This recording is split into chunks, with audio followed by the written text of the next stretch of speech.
বেশি ভালোবাসলে দুঃখ দেয় তার প্রতিদান। এটা যেমন সত্য কথা, তেমনি এটাই হলো বাস্তব।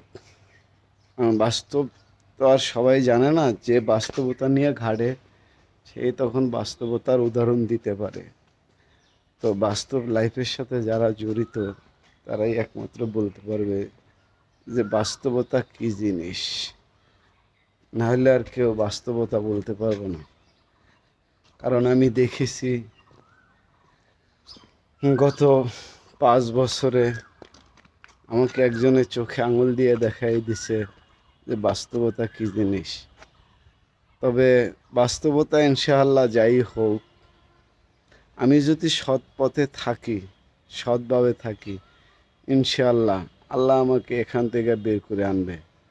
কিন্তু তুমি বান্ধবী তৈরি থেকো তোমার বাস্তবতার জন্য। যদিও আমি দেখতে পারবো না, কিন্তু আল্লাহ পাক আমাকে না দেখাইলেও মানুষকে দেখাবে ইনশাআল্লাহ।